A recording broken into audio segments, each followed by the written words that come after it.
Oh, it's a beautiful sunny evening. This is actually take 3. The first take I did was outside and it was so windy you couldn't hear me, and the second take just got interrupted. But dedication. I am at one of my favourite places. This is Home Moss, and I'm actually on the very edge of the Peak District, very north of it. That road that you can see is a famous Col de Home Moss, as they called it, in the Tour de France. One of the best cycling climbs in Britain. And that road is the highest road at the very top, goes almost to the bottom of that tower. It's the highest road in West Yorkshire, and then plunges down the other side. Now, this is all well and good. In fact, it's absolutely beautiful and inspiring, but there's a point behind it. I said, yes, it is windy. Let's look around. Very windy. And, excuse the fence. So we've got the peak there, the dark peak, going all the way around. Sorry, car. Lovely. Oh god. Oh god. Oh god. Let's pan out. It's not the only one where you get one, you get loads, you get them back there, you get that there. Oh my gosh, on the hillside. More. So this is what you call a turbine landscape.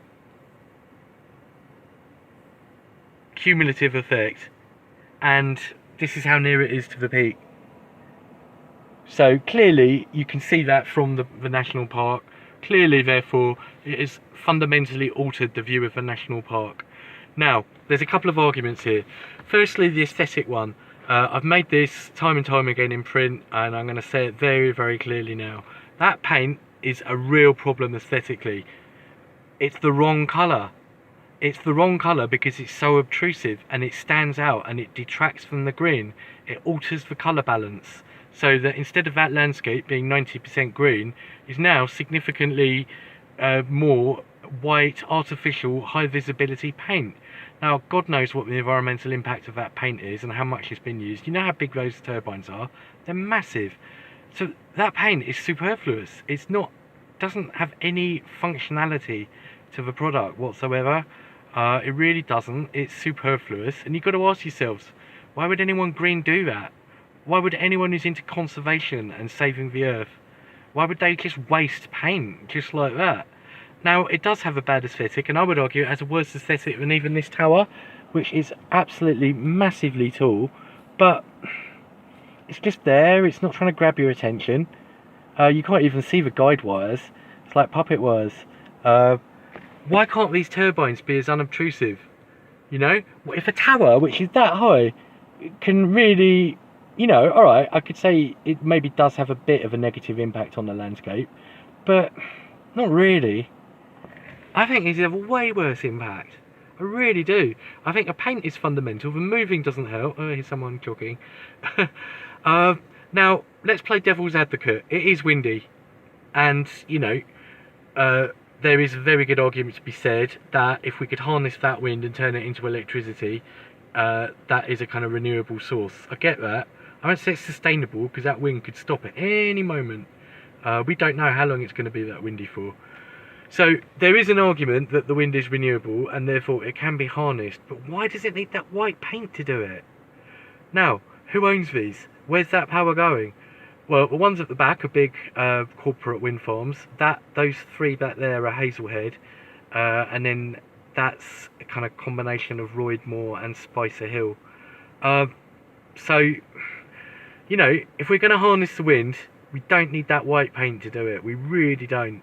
And if we've got to have a compromise, I mean, I'd rather the whole lot came down, to be honest. But if we have to have them, there's no reason to have that white paint. It's actively harming.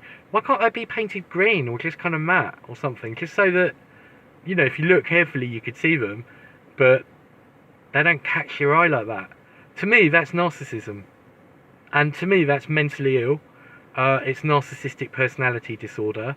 It's imposing yourself on people against their will and without their consent. It's not in keeping with the laws of nature. It's not in keeping with the countryside code, which is you leave the country the way you found it. And aesthetically, it's only good. It's only good if you don't like, or if you think that the green stuff in the background is in need of a certain je ne sais quoi. If you think it's boring or something, and you think it needs that to add to it. So, if that is the case, you can't be a country lover, because country lovers like this. This is what country lovers love. The emptiness. the vast expanses of space with like nothing on them. And if there are things like that, they're kind of isolated, and even in its own way, it's kind of in keeping. The road as well, that curves and follows the landscape. So it's not about being totally natural. You know, you can see these really old walls here, but they follow the geometry, they follow the aesthetics. They're in keeping with it, they're in proportion with it, they're the right shape, the right size, and the right colour. Whereas these are just wrong. They're the wrong shape.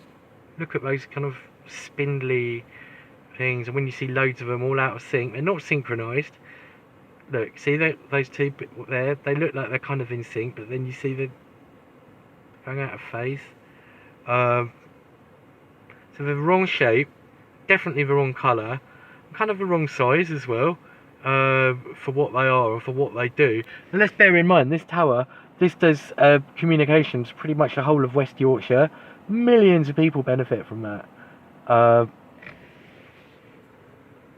Each of those in front benefits one business, one family, maybe even one person. You know, they don't have a big social benefit. In fact, they detract from society. They take away the beauty for everyone. Where I am now is for every single person. Everyone can come where I can. Whereas the only people benefiting from those, the ones in the front is individuals, the ones in the back are big corporations. Well, they've got to come down, and they will come down. Maybe after my lifetime, but you know, these are not sustainable in the long run. They break, they just collapse, and if at the very least we can get them repainted and make it compulsory that to get planning permission, more effort has to be put into making these blend in. And there's really no benefit of a white paint on an environmental or aesthetic or functional level. So let's get rid of that paint.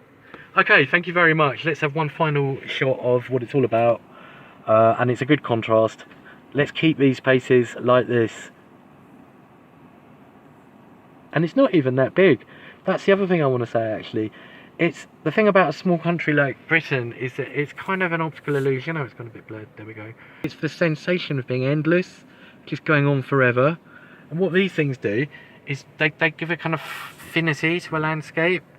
If that makes sense. They kind of like well, they de-energise you because you want to see rolling vistas, and that kind of helps the mind wander, and it just helps you feel relaxed.